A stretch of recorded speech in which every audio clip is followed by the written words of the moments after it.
திருச்சிற்றம்பலம். நம பார்வதி பதையே. ஹரஹர மகாதேவா. தென்னாடுடைய சிவமே போற்றி, எந்நாட்டவர்க்கும் இறைவா போற்றி, நால்வர் பொற்றாள் எம் உயிர் துணையே.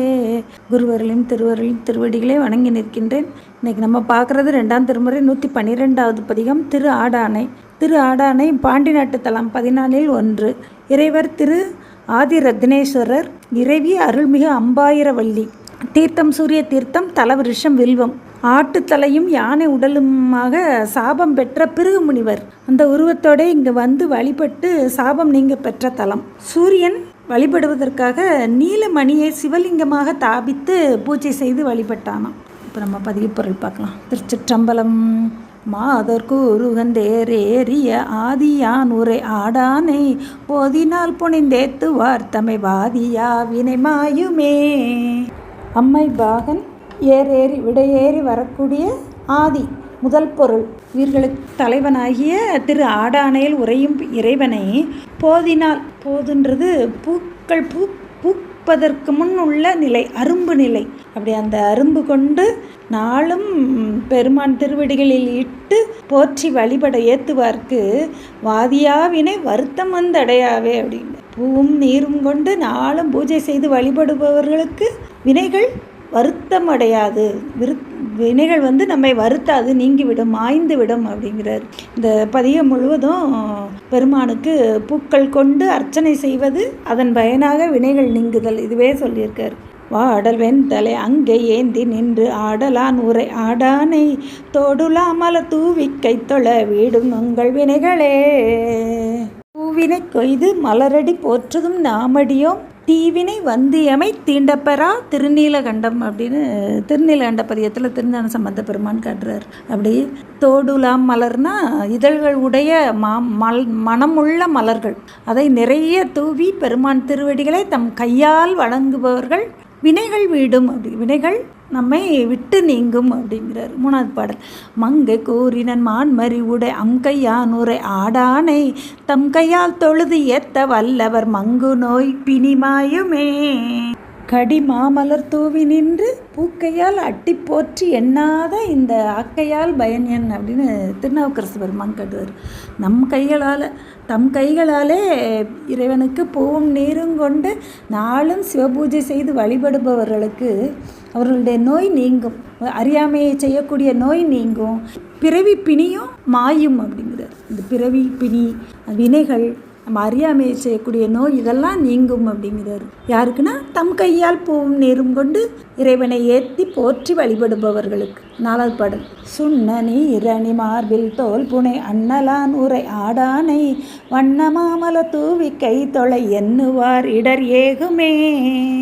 திரு ஆடானைநாதரை வண்ண வண்ண மலர்கள் கொண்டு, மாமலர்கள் கொண்டு, மனமுள்ள வண்ண வண்ண மாமலர் கொண்டு கையால் தூவி தொழ எண்ணுவார் இடர் ஏகுமே. அது மனதில் வைத்து அகபூஜை செய்து வழிபடக்கூடியவர்கள், இடைவிடாது வைத்து தியானம் செய்யக்கூடியவர்களுடைய துன்பம் நீங்கும் அப்படிங்கிறார். அடுத்தது 5வது பாடல். கொய்யணி மலர்கொன்றை சூடிய ஐயன் மேவிய ஆடானை கையணி மலரால் வணங்கிட வெய்ய வல்வினை வீடுமே. திரு ஆடானையில் விற்றிருக்கக்கூடிய ஐயன், என்னுடைய தலைவனை, மலர்கொன்றை சூடிய இறைவனை கையணி, கை நிறைய மலர்கள் கொண்டு வணங்கிட வெப்பம் தரக்கூடிய வல்வினை, வலிமை பொருந்திய வினைகள் வீடுமே அப்படிங்கிறார். வெம்வினைகள் வீடும். தலங்கள் தோறும் வீற்றிருக்கக்கூடிய பெருமானுக்கு கை நிறைய மனமுள்ள பூக்களை கொண்டு தூவி வழிபடுவதே நமக்குள்ள நன்னறி. அதனால் வலிமையான அந்த வினைகளும் விட்டு நீங்கும் அப்படிங்கிறார். 6வது பாடல். வானிளம் அதிமல்கு வார்ச்சடை ஆனஞ்சு ஆடலன் ஆடானை தேனனி மலர் சேர்த்த முன் செய்த ஊனமுள்ள ஒளியுமே. ஆனஞ்சு ஆட்டுகந்த திரு ஆடானைநாதர் பால், தயிர், நெய், கோசலம், கோமியம்னு பஞ்சகவியம் கொண்டு திருமுழுக்கு செய்யப்படும் திரு ஆடானைநாதரை தேன் சொரிந்துள்ள மலர்கள் கொண்டு ஏற்றி வழிபட முன் செய்த பல பிறவிகளிலும் செய்து வைத்த சஞ்சித வினைகள் அது ஒளியும் அப்படிங்கிறார். 7வது பாடல். துளங்கு வெண்மொழி ஏந்தி சொல்சடை அலங்கலான் உரை ஆடானை நலம்கொள் மாமல தூவி நாள் தோறும் வளம் கொள்வார் வினைமாயுமே.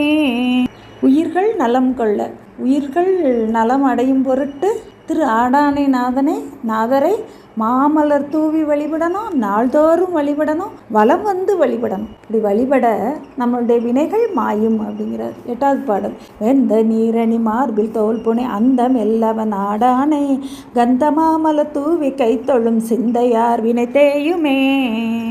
அந்தமில்லவன் ஆடானை, அந்தமும் ஆதியும் இல்லாத அருள் பெருஞ்சோதி, தோற்றக்கேடு இல்லாத திரு ஆடானை நாதரை கந்த மாமலர் மனமுள்ள மலர்கள் மாமலர்கள் நிறைய தூவி கைத்தொழுபவர்களுக்கு, சிந்தையில் வைத்து வழிபடுபவர்களுக்கு, சித்தத்தில் சிவம் வைத்து வழிபடக்கூடியவர்கள் வினை தேய்ந்து போகும் அப்படிங்கிறார், வினை அழியும் அப்படிங்கிறார். அடுத்தது 9வது பாடல்.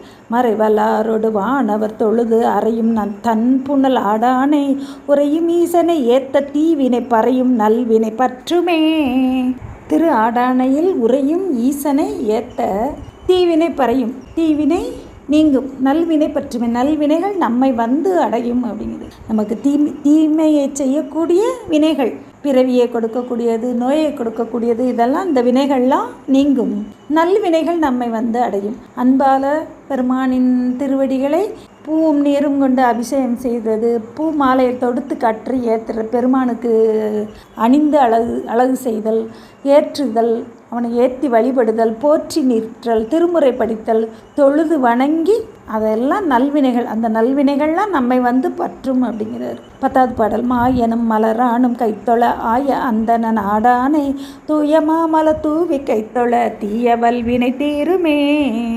இல்லை 8வது பாடலில் ராவணன் பற்றிய குறிப்பில்லை, 9வது பாடலில் திருமால் பிரம்மாவோட குறிப்பில்லை, 10வது பாடலில் திருமால் பிரம்மனையும் அவர்கள் கைத்தொழும்படி நின்ற திரு ஆடானை நாதர். சேக்கிழார் பெருமான் பெரிய புராணத்தில் எரிபத்த நாயனாரில் சிவகாமி ஆண்டார் வந்து இறைவனுக்கு மலர் பறிக்க வரும் பொழுது விடியற்காலையிலே துயில் எழுந்து விடிய வைகரை உணர்ந்து போந்து புனல் மூழ்கி நீரில் மூழ்கி குளித்து நீராடி திருநீர் பூசி வாயும் கட்டி, வாயை வந்து துணியால் கட்டிடுவார், அந்த வாய் நீர் பூவில் படக்கூடாதுன்னு வாயும் கட்டி மொய்மலர் நெருங்க வாசமுள்ள அந்த நந்தவனத்தில் உள்ள மலர்களை பறித்து தனித்தனி பூங்குடைகளில் சேகரிப்பாராம். கோட்டு மலர், நிலமலர், குளிர்மலர், தோட்டு மலர் அப்படின்னு ஒவ்வொரு மலர்களையும் தனித்தனியாக பூங்குடைகளில் சேர்த்து அதை தனி இடத்தில் இருந்து கோர்க்கக்கூடிய மலர்களை கோர்த்தும், கோவைகள்னால் நீண்டமாச்சார மாதிரி இண்டை கட்டி, பெருமான் திருமுடிக்கு இண்டை, சுருக்கம், தாமம், மாலைகள் அப்படின்னு பல விதங்களாக அதை கன்னிகளாகவும், தண்டில் கட்டக்கூடிய மலர்கள், பிணையல்கள் அப்படின்னு ஒவ்வொரு தொடைகள், அப்படி ஒவ்வொரு விதமாக மாலைகள் கட்டி கொண்டு வந்து இறைவனுக்கு சமர்ப்பிப்பாராம். சிவகாமி ஆண்டார் அன்புங்கிற நார்கொண்டு 5 எழுத்துங்கிற மலர் கொண்டு பெருமானுக்கு மாமலர் தூவி வழிபடுவாராம். அப்படி வழிபடக்கூடிய அடியவர்களுக்கு தீய வல்வினைகள் தீரும் அப்படிங்கிற, தீமையை தரக்கூடிய வல்வினைகள், நம்முடைய பல பிறவிகளில் செய்து வைத்திருக்கக்கூடிய அந்த சஞ்சித வினைகள் முற்றிலும் தீரும் அப்படிங்கிறார். 11வது பாடல். வீடினார் மலிவேங்கடத்து நின்று ஆடலான் உரை ஆடானை நாடிஞான சம்பந்த செந்தமிழ் பாட நோய் பிணி பாருமே. திருச்சிற்றம்பலம். ஊழிக்காலத்தில் வெங்கடம்னா உடல்களை எரிக்கக்கூடிய சுடுகாடு, அந்த இடமாக கொண்டு கள்ளு முதுகாட்டில் ஆடி கண்டான் அப்படின்னு, அந்த இடத்துல அந்த சுடுகாட்டில் நின்று ஆடக்கூடிய, அந்த இடத்துல நின்று பெருமான் ருத்ர தாண்டவம் ஆடுவாராம். அப்படி ஆடக்கூடிய திரு ஆடானை நாதரை திருஞான சம்பந்த பெருமான் சொன்ன செந்தமிழ் மாலை கொண்டு பாட வல்லவர்களில் நோய் பிணி பாருமே அப்படின்னு. அறியாமையை செய்யக்கூடிய ஆணவ நோயை நீங்கும், பிறவியை தரக்கூடிய வினை பிணியும் நம்மை விட்டு நீங்கும் அப்படிங்கிற, வினை நீங்குவதால் பிறவி பிணியும் இல்லாது போகும் அப்படிங்கிற. திருச்சிற்றம்பலம். அருள்மிகு அம்பாயிர வள்ளியுடனாய் வரும் திரு ஆடானை நாதர் திருவடிகள் போற்றி போற்றி. அருள்மிகு திருஞான சம்பந்த பெருமான் மலரடிகள் போற்றி போற்றி. திருச்சிற்றம்பலம்.